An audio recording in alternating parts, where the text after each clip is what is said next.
Una historia real que conmocionó a Brasil y que muchos prefieren olvidar. En una hacienda aislada en el interior de Minas Gerais, una familia guardaba secretos tan sombríos que cuando salieron a la luz, impactaron a todo el país. Lo que pasó en esas tierras durante décadas era mucho peor que cualquier pesadilla. ¿Podrías mantener un secreto así por tanto tiempo? Déjanos tu opinión en los comentarios sobre hasta dónde llega la lealtad familiar. Capítulo 1. La hacienda São Benedito se extendía por más de 10.000 hectáreas en el corazón de Minas Gerais, una región donde el tiempo parecía haberse detenido en el siglo pasado. Las montañas verdes rodeaban la propiedad como guardianes silenciosos de secretos que el mundo exterior no debía conocer. Coronel Antônio Oliveira era la tercera generación de su familia en comandar esas tierras. A los 65 años, era un hombre imponente, de barba gris perfectamente cuidada y ojos fríos como el acero. Su palabra era ley absoluta en la región, y su influencia se extendía mucho más allá de los límites de su propiedad. Para los habitantes del pueblo más cercano, ubicado a 40 kilómetros de distancia, el coronel era una figura respetada pero temida. Sus contribuciones a la iglesia local y sus donaciones ocasionales a obras de caridad habían construido una reputación de generosidad calculada. Pero todos sabían que había reglas no escritas cuando se trataba de la hacienda São Benedito. La primera regla era simple: nadie entraba sin invitación. La segunda era aún más clara: nadie hacía preguntas sobre lo que pasaba dentro de esas tierras. Los pocos visitantes autorizados a lo largo de los años describían una propiedad próspera y bien administrada. Cultivos perfectamente organizados, ganado de primera calidad, y una casa grande que reflejaba la riqueza acumulada durante generaciones. Pero había algo en el ambiente que siempre los inquietaba, algo que no podían identificar con precisión. Los trabajadores de la hacienda rara vez eran vistos en el pueblo. Cuando ocasionalmente aparecían para alguna compra urgente, siempre estaban acompañados por alguno de los hijos del coronel, y su comportamiento era extrañamente sumiso y cauteloso. María da Silva, dueña del único almacén del pueblo, había notado algo peculiar durante años: esos trabajadores nunca tenían dinero propio. Siempre pagaban con vales firmados por la hacienda, y sus ropas, aunque limpias, mostraban remiendos constantes que sugerían años de uso.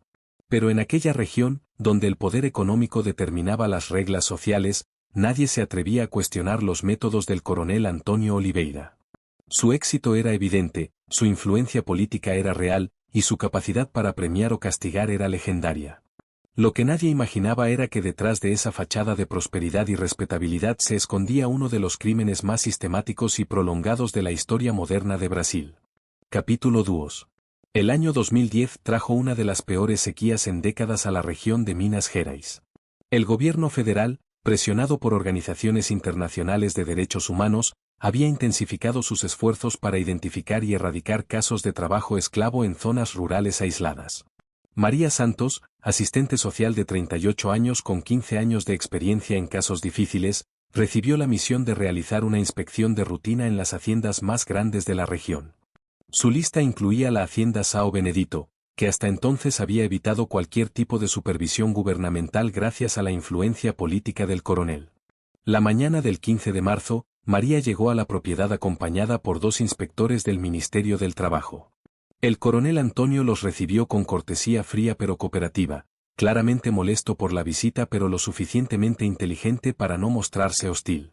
Por supuesto que pueden inspeccionar todo lo que deseen, declaró con una sonrisa que no llegaba a sus ojos.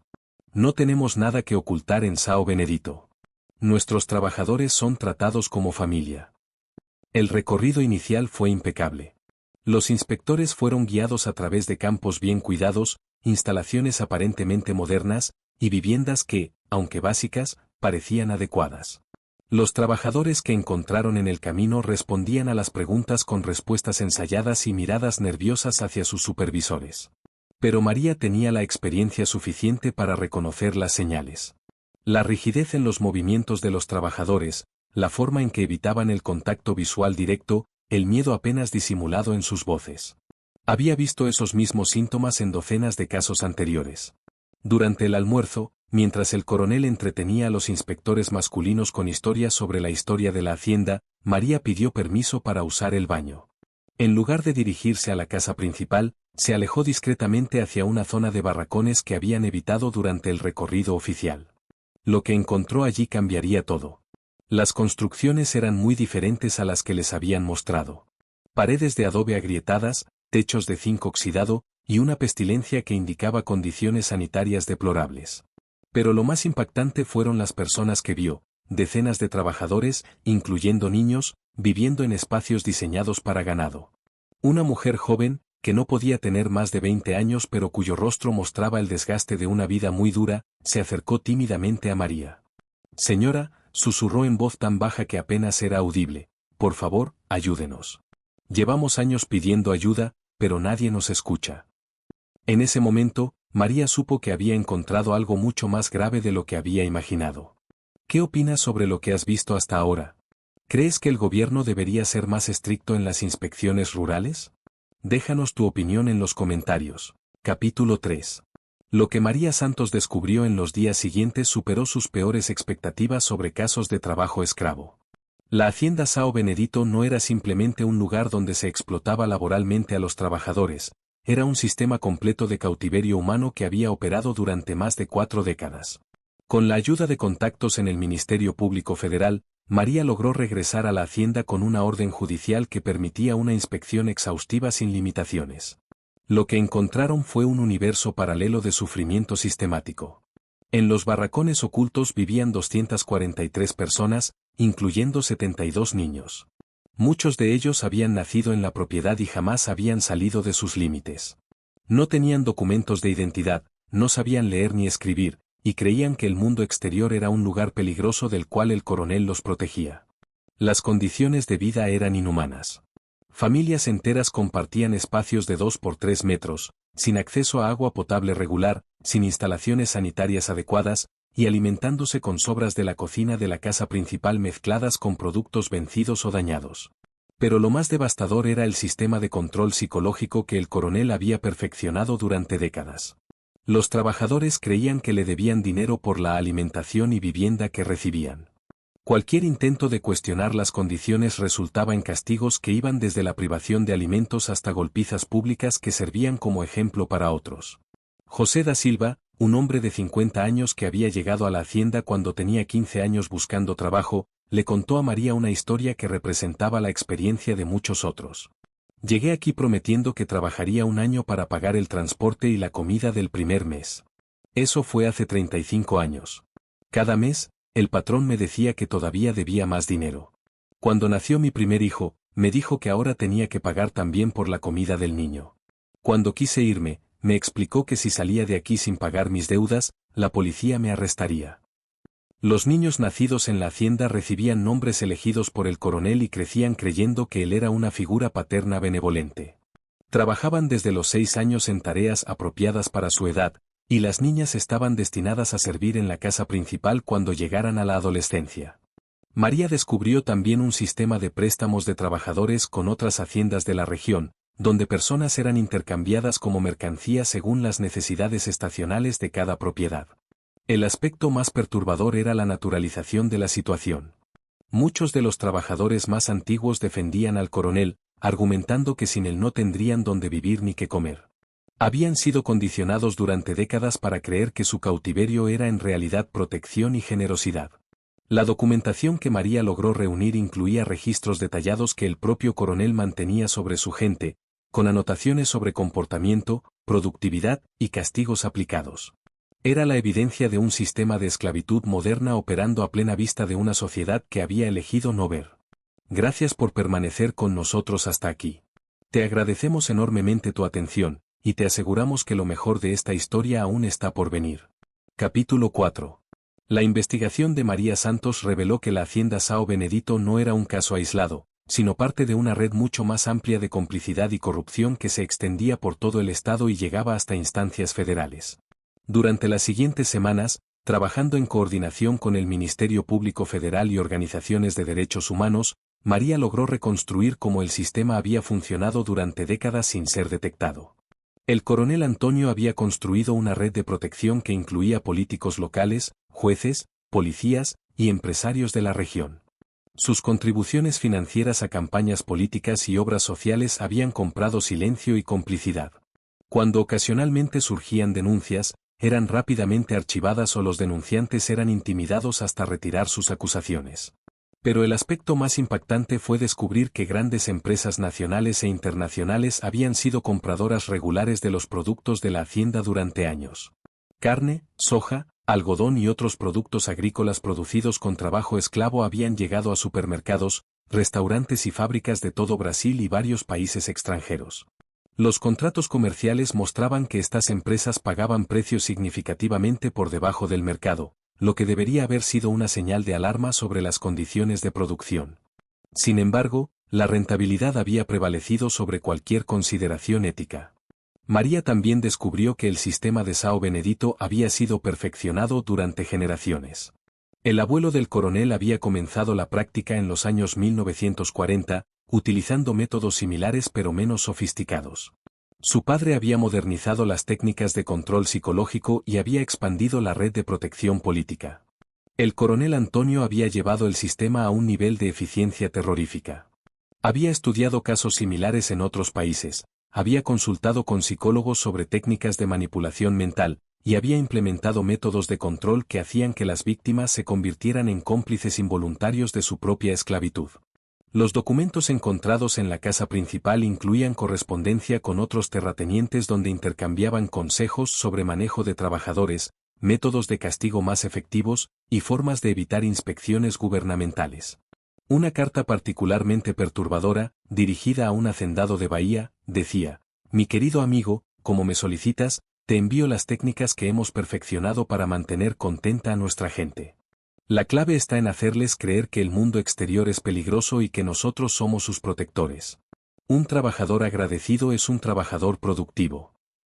La investigación también reveló que varios funcionarios gubernamentales habían visitado la hacienda a lo largo de los años y habían sido testigos de las condiciones, pero habían elegido ignorarlas a cambio de beneficios personales o por presión política. El caso São Benedito se había convertido en un símbolo de cómo las estructuras de poder tradicionales en Brasil continuaban perpetuando formas modernas de esclavitud, protegidas por una red de complicidad que abarcaba desde el nivel local hasta el nacional. Capítulo 5. El 12 de agosto de 2010, a las 5 de la mañana, la operación más grande contra trabajo esclavo en la historia de Brasil se puso en marcha. 500 agentes federales, incluyendo policías, fiscales, asistentes sociales y médicos, convergieron simultáneamente en la hacienda São Benedito y otras 12 propiedades conectadas en la red de corrupción. La operación, denominada Libertad, había sido planeada durante meses con precisión militar. Helicópteros, vehículos blindados y equipos especializados rodearon completamente la hacienda antes del amanecer para evitar que el coronel Antonio pudiera destruir evidencias o intimidar a las víctimas. Cuando los agentes llegaron a la casa principal, encontraron al coronel desayunando tranquilamente, como si hubiera estado esperando este momento durante años. Su reacción fue tan perturbadora como reveladora, no mostró sorpresa, ni miedo, ni siquiera molestia. Solo una sonrisa fría y la pregunta: ¿han traído las órdenes judiciales apropiadas? Durante las siguientes horas, el mundo pudo ver por primera vez la magnitud real del horror que había estado ocurriendo en São Benedito. Las imágenes transmitidas por los medios de comunicación impactaron profundamente a la sociedad brasileña, familias enteras emergiendo de barracones inmundos, niños que nunca habían visto un automóvil, adultos que lloraban de terror al ver a los agentes federales porque creían que habían venido a castigarlos. El momento más impactante ocurrió cuando María Santos se reencontró con José da Silva, el hombre que había llegado a la hacienda 35 años atrás. Cuando le explicó que era libre, que podía irse, que no debía dinero a nadie, José se desplomó y lloró durante horas. No podía comprender que su vida de cautiverio había terminado. El coronel Antonio fue arrestado junto con sus 3 hijos, su esposa, y 18 cómplices, incluyendo 2 jueces, 4 policías, y 6 políticos locales. En total, la operación resultó en 43 arrestos y el rescate de más de 800 personas en todas las propiedades investigadas. Durante su interrogatorio, el coronel mostró una frialdad que horrorizó incluso a los investigadores más experimentados. Cuando le preguntaron cómo podía justificar mantener a tantas personas en cautiverio, respondió: «Yo les daba casa, comida y trabajo. ¿Qué más querían? En las ciudades habrían muerto de hambre o se habrían convertido en criminales». Su defensa legal argumentó que él era un benefactor que había salvado a personas pobres de la miseria urbana, proporcionándoles una vida digna en el campo. Esta posición reveló la profundidad de la mentalidad esclavista que aún persistía en sectores de la sociedad brasileña. El juicio se prolongó durante 3 años y se convirtió en un caso emblemático en la lucha contra el trabajo esclavo moderno. El coronel Antonio Oliveira fue condenado a 45 años de prisión, donde murió en 2016, sin mostrar jamás arrepentimiento por sus crímenes. Las víctimas rescatadas recibieron apoyo psicológico, médico y social. Muchas lograron reintegrarse exitosamente a la sociedad, pero otras nunca pudieron superar completamente el trauma de décadas de cautiverio. Los niños fueron los que mejor se adaptaron, mostrando una capacidad de recuperación que inspiró a todos los involucrados en su rehabilitación. ¿Y tú, crees que casos como este aún existen escondidos por Brasil? ¿Cómo una sociedad entera puede cerrar los ojos ante tanto sufrimiento? Comparte tu reflexión en los comentarios, suscríbete al canal para más historias que marcaron nuestra historia, y no te pierdas el próximo vídeo donde contaremos sobre el misterio de la mansión abandonada que guardaba los secretos más sombríos de una familia tradicional brasileña.